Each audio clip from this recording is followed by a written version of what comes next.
On voit bien sur les images qu'il y a environ 300 personnes qui pénètrent sur le stade. Aujourd'hui, il y avait 12 personnes dans le box. Donc on les a choisis, on ne sait pas comment, si a priori sur la une de l'équipe, avec finalement un procès qui a duré près de 8 heures. Avec des réquisitions qui ont fait l'histoire du football et en tout cas une poursuite qui se veut en fait pour l'exemple, pour expliquer qu'on ne pénètre pas sur un stade même après le coup de sifflet final, c'est ça, alors que ça soit par joie ou par déception, mais ici à Lille on est en train d'essayer de faire dire qu'on ne va plus sur les stades et on ne pénètre pas dans les stades. Il n'y a pas de violence, il n'y a aucun plaignant, il n'y a aucun joueur, il n'y a aucun stadier qui est venu se plaindre de coups qu'il aurait reçus, de menaces, rien de tout ça. Donc on a une poursuite qui est engagée parce qu'ils ont pénétré sur le stade après le coup de sifflet final, ça c'est très important. Nous étions après la compétition, nous n'étions pas pendant la compétition où les supporters, les 9 là, que je défendais, qui sont aujourd'hui poursuivis, on veut les faire payer pour les autres, pour les 300 autres. C'est un procès pour les hommes qui est assez scandaleux quand même parce que c'est pas juste. Et sur la peine, 4 000 € d'amende avec sursis, on a vu tout ça pour ça un peu quoi. Écoutez, tout ça pour ça parce que il faut quand même se souvenir que ces gens-là ont été arrêtés à 6 heures du matin chez eux ou au travail, devant leur famille, devant leurs enfants. Ils ont passé près de 36 heures en garde à vue. Ils ont été placés sous contrôle judiciaire avec interdiction d'aller dans les stades, même obligation de pointer le jour des matchs dans les commissariats. On est plusieurs mois après, on leur demande, en tout cas le représentant du parquet demande 4 000 € d'amende avec sursis. J'ai envie de dire tout ça pour ça, oui, parce que c'est complètement exagéré, c'est complètement démesuré. L'avocat du LOSC est venu nous dire, vous savez, on a subi un préjudice à l'image et tout ça pourrait chiffrer à 1 million d'euros sans aucune justification, rien du tout, en parlant du préjudice à l'image.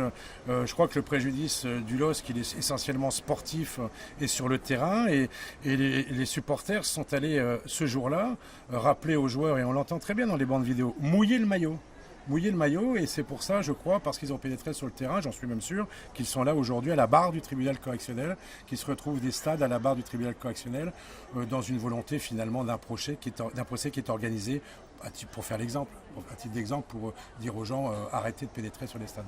Et justement, le fait que le LOSC demande un seul euro symbolique, c'est quand même assez... Non, mais parce que le LOSC demande 1 euro symbolique parce qu'il est incapable de justifier d'un quelconque préjudice. Je vous redis que dans cette affaire, il n'y a aucune victime. Personne n'a été frappé.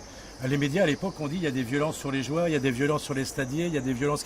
Il n'y a aucune violence, personne ne s'est constitué partie civile, il n'y a pas une plainte dans cette affaire. Et le LOSC n'a pas déposé non plus plainte, il se constitue partie civile, demande 1 euro parce que, je l'ai dit en plaidant, il n'y a pas un tabouret qui a été cassé. Donc il n'y a pas de préjudice pour le LOSC, sauf, nous dit-on, un préjudice d'image pour le LOSC. Je crois que le préjudice, je le redis aussi, est un préjudice sportif parce que le LOSC a failli être relégué en 2e division l'an dernier.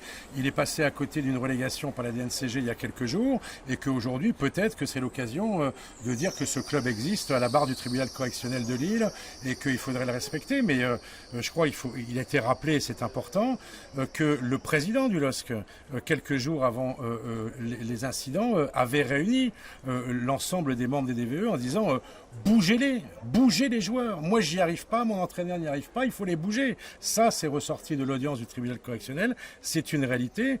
Donc le président quelque part doit se souvenir de ces mots et des conversations qu'il a eues avec les supporters.